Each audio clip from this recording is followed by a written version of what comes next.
Alrighty, again, just about 10 minutes past the hour of 8 o'clock. Joining us this morning, a great group of people. I can vouch for one at the moment. Steve Coleman is here with us. Good morning, Steve. Good morning, Luke. And we'd like to introduce a new librarian, the executive director of Benson Memorial Library.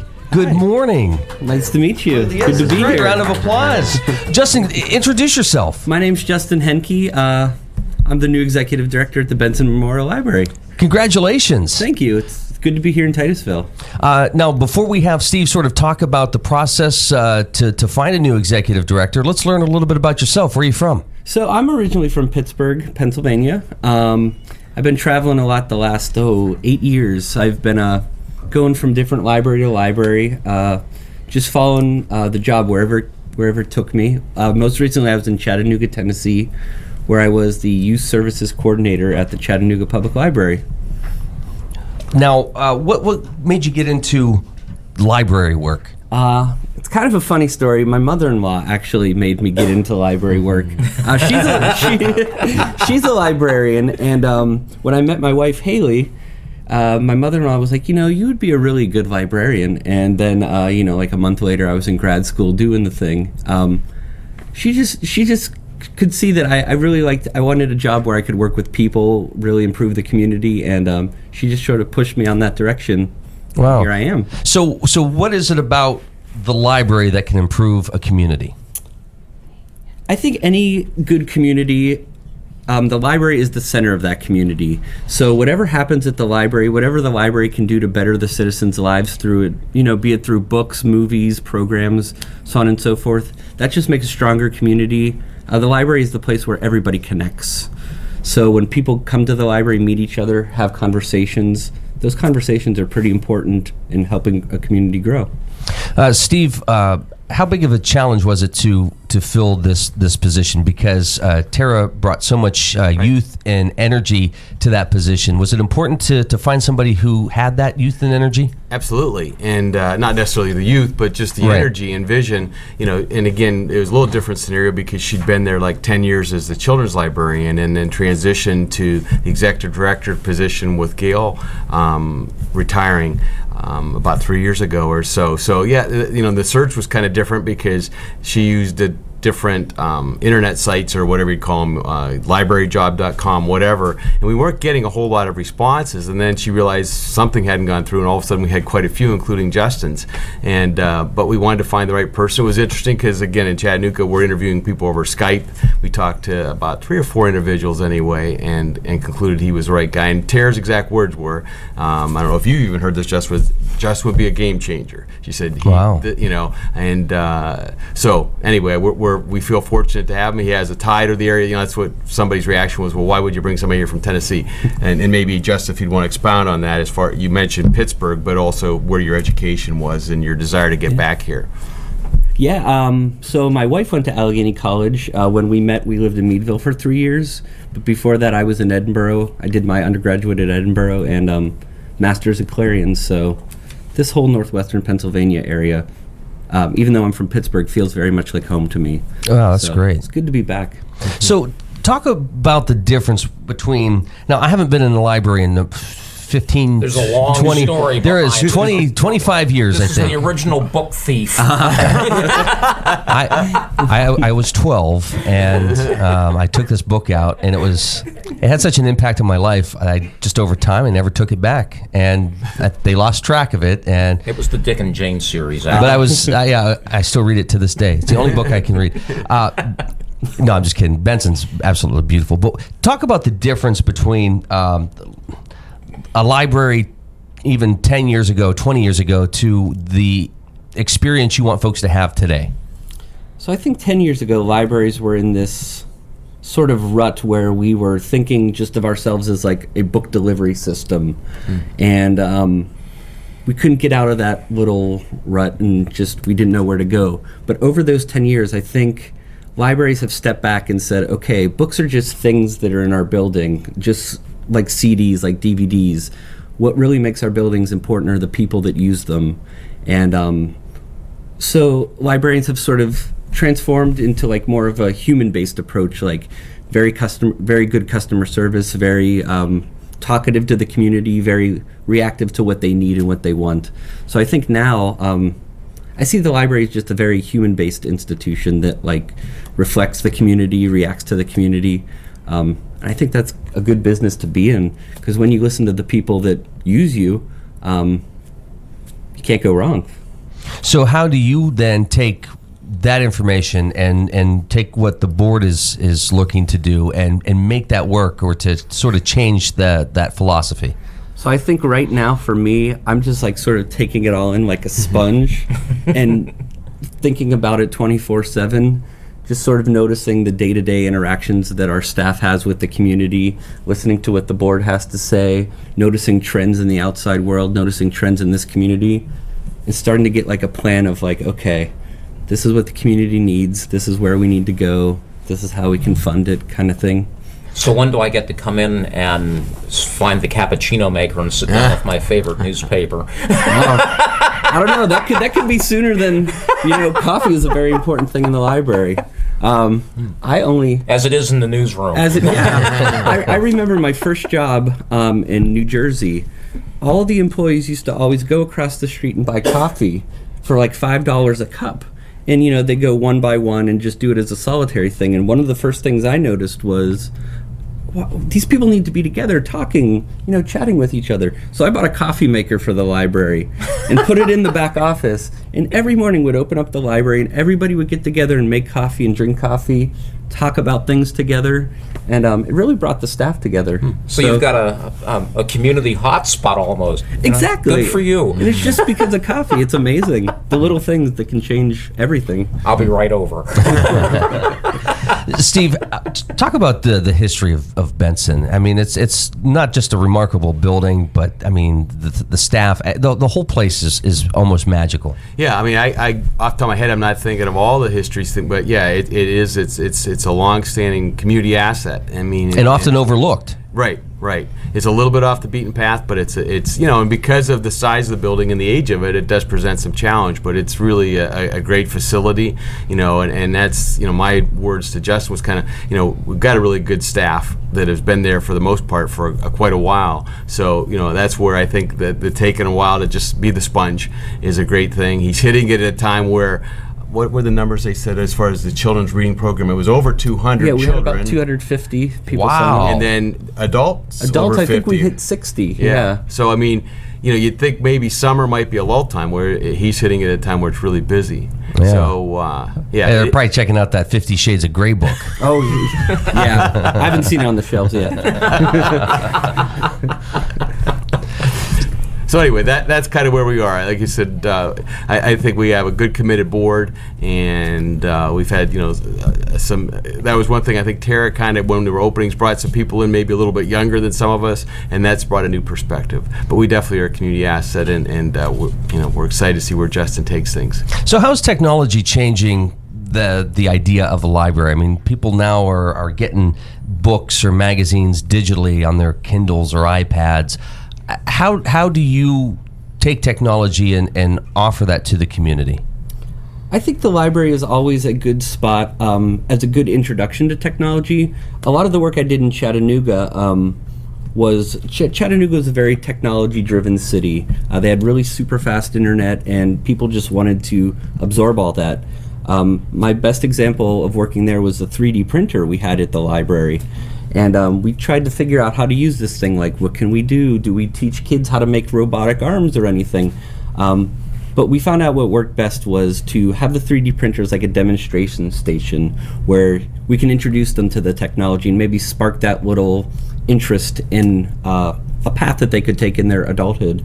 So I think libraries are really good at introducing technology and sort of pushing people towards all these other different kind of resources to if they want to take it to the next level.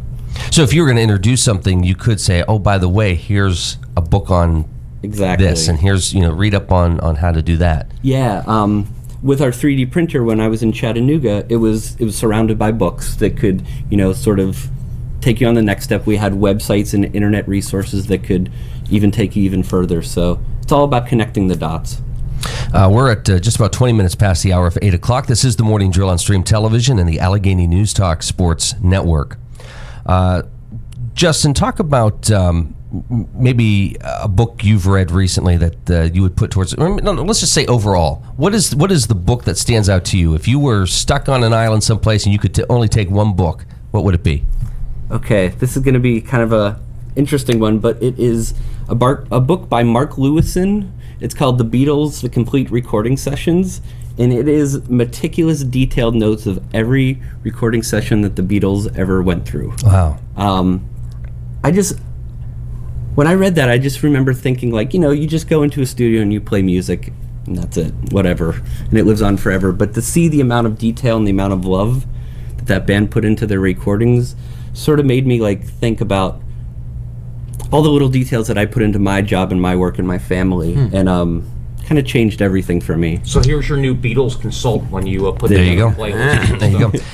Is there a book or a series of books that have come out and maybe they're a monster hit, but you look at it and you go, I don't understand. Maybe it's not written well, or it's not the best or greatest in character development.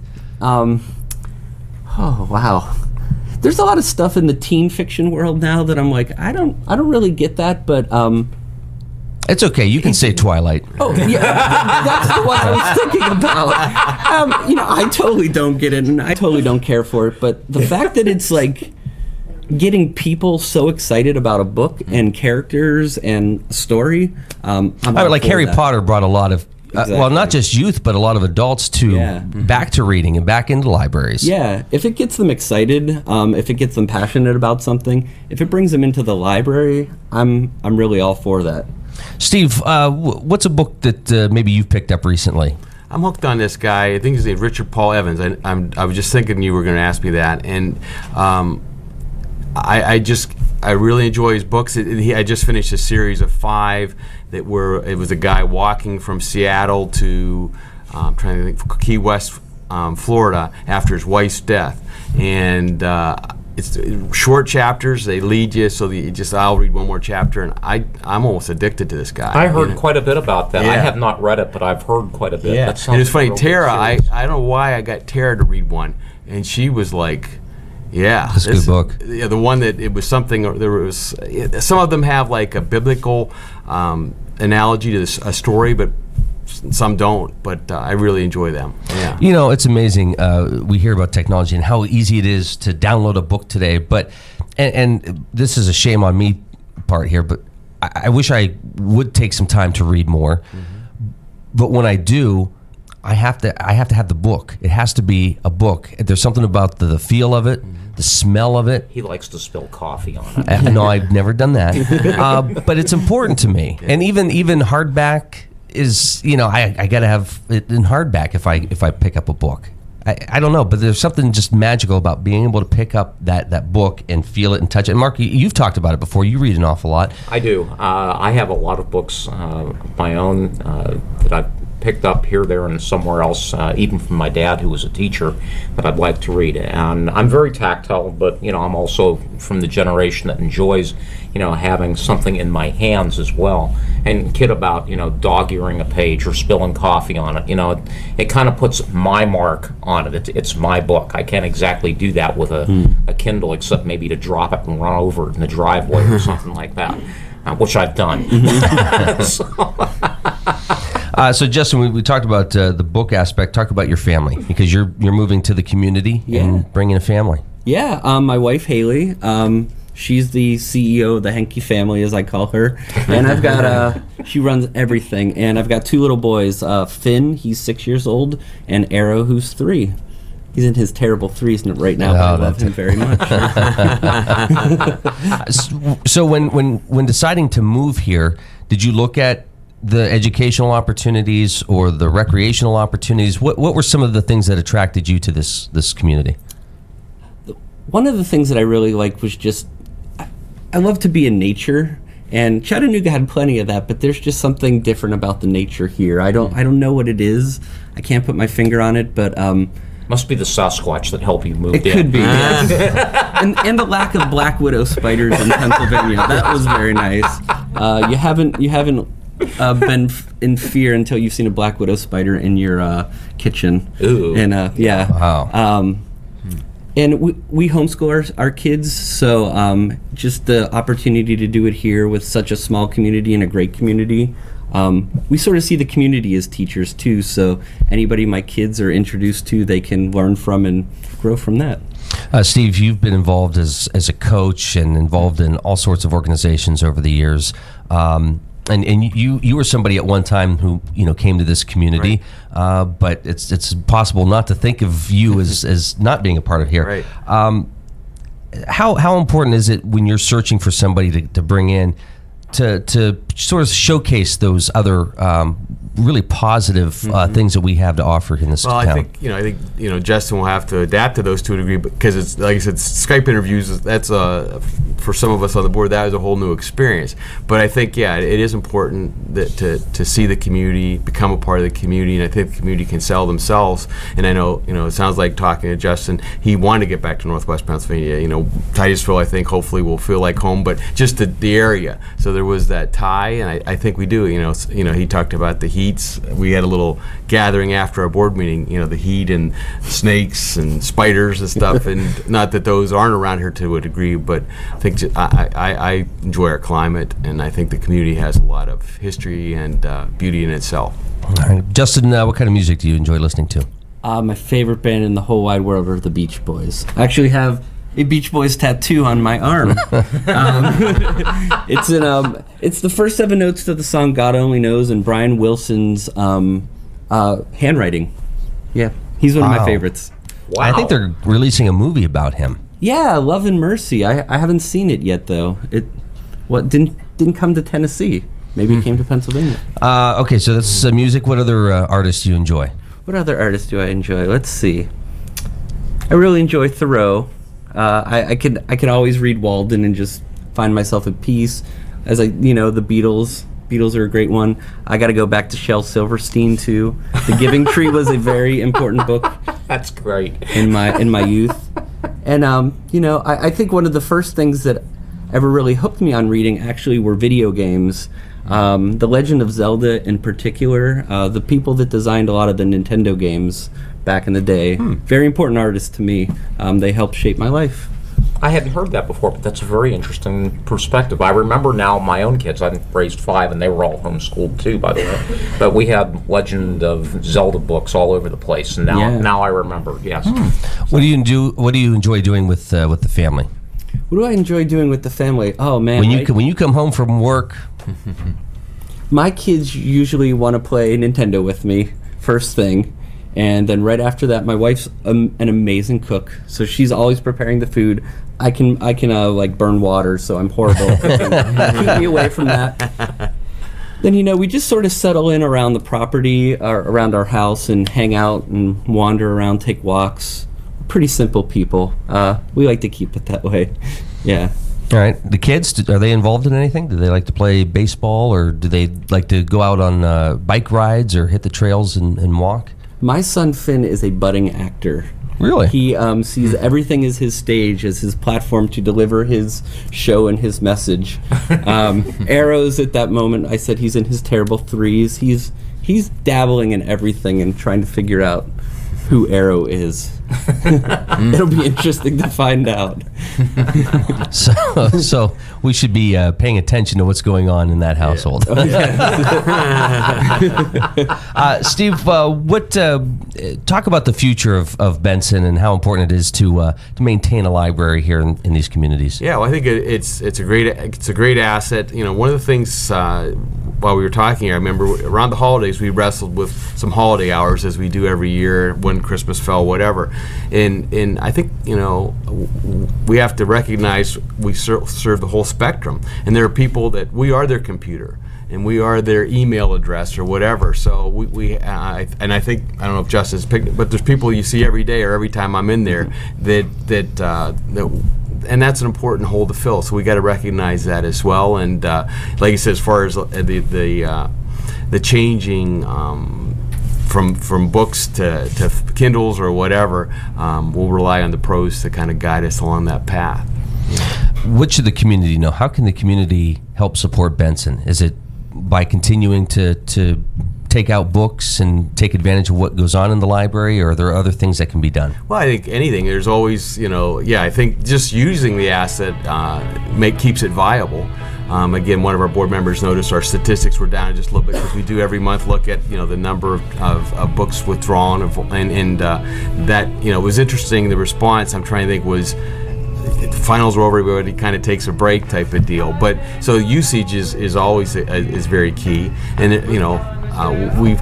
we were recognizing, or Tara commented, or I'm trying to think of one of the staff, we used to have a Friends of the Library group that's just kind of dissolved. We'd like to see that get back on track a little bit, to kind of just represent the community in it. And again, there's always needs for monies to do things physically in the library, as well as keep the shelves the way they need to be. There's still a lot of spaces even in the periodicals where we don't have those anymore because of some cuts in budgets. All righty. Justin, great to meet you. Congratulations. Steve, thank you very much for coming on this morning and introducing Justin to us. Please come back anytime. Keep us updated. Maybe we could do a book of the week or book of the month or something like that. We could do that. All right. That'd be great. Thank you guys very much. Final look at news coming up next.